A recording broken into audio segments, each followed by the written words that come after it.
All right, I've never done this before, but I'm making a video about a book I haven't finished yet. It's that compelling, and it's a dictionary.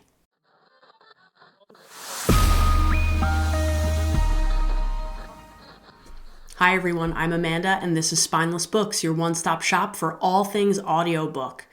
So the Dictionary of Obscure Sorrows by John Koenig. It's got high ratings everywhere. Goodreads, Google Books. I mean, you name it, and it's really doing well. And it's a dictionary. So I'm not even that far into it, and I'm already making a video about it. So what is so compelling about this book? So yes, it's a dictionary, and that kind of sounds incredibly boring, but it's not like any dictionary you've ever run into in your life before. John Koenig invents words, and he takes words that we all know and that pre-exist and have real definitions, and he combines them to describe feelings that every one of us has felt. When you hear the words that he's sharing, and some of it is just reading definitions, although not all of it, and you listen and you think about what he's telling you he's combining, it literally makes sense every time.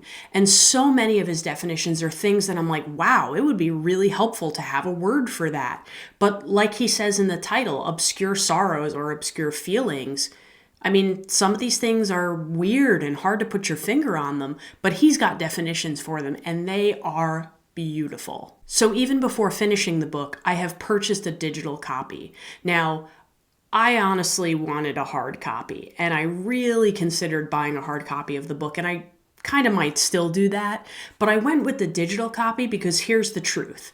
I knew as I step away from this book in the future that I'm going to want to go back and search for things that I've heard in the audiobook. And I knew with the digital copy, I could find passages of the book faster than if I had a paper hard copy or if I had the audiobook only. So I chose that strategically because already I found myself wanting to go back and reread some of the definitions or just know where to revisit in the audiobook to hear something again. So it's not just Koenig reading definitions. I mean, there is a little bit of that, but they're all compelling because, again, it's definitions of words that you recognize pieces of, but you've never heard, and they're definitely in a new context.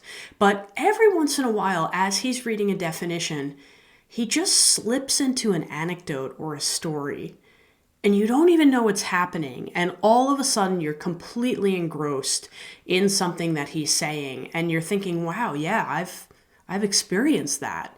I've had that thought. I've wondered about that. Other people feel that way? And it's actually really cool because he just sort of sneaks you into these stories and it's kind of happening to you.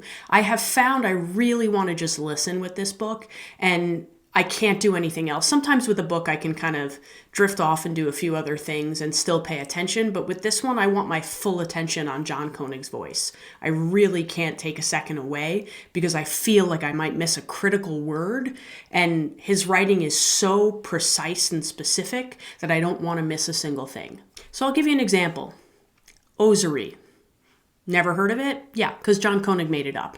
It's the difference between the life you have and the life you want, and the feeling of longing. So I'm going to read you an example because honestly, that's just the best way to tell you about this book, but this is one of the slightly longer ones, so sit tight. Osery, feeling torn between the life you want and the life you have. Consider Dorothy, the orphan girl of Kansas, sitting up in her bed at the end of the movie. While the credits roll and the music swells, with the land of Oz still fading from her eyes, she whispers to herself, "There's no place like home."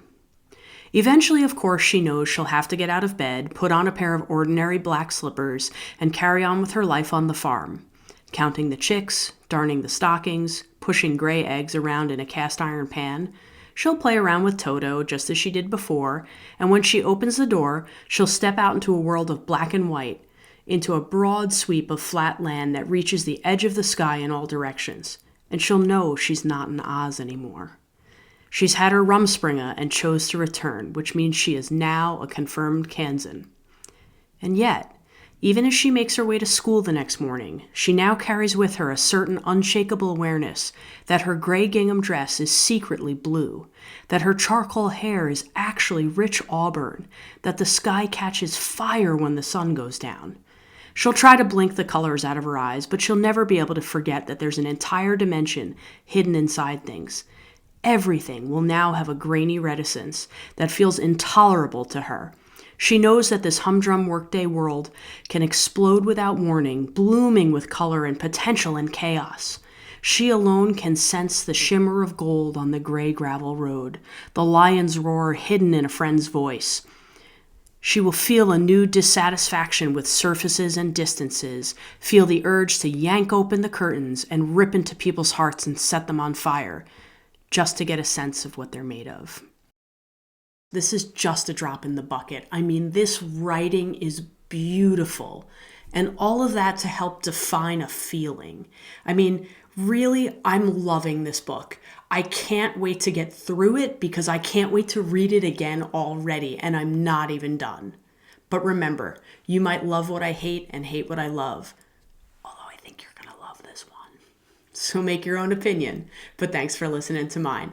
See you next time.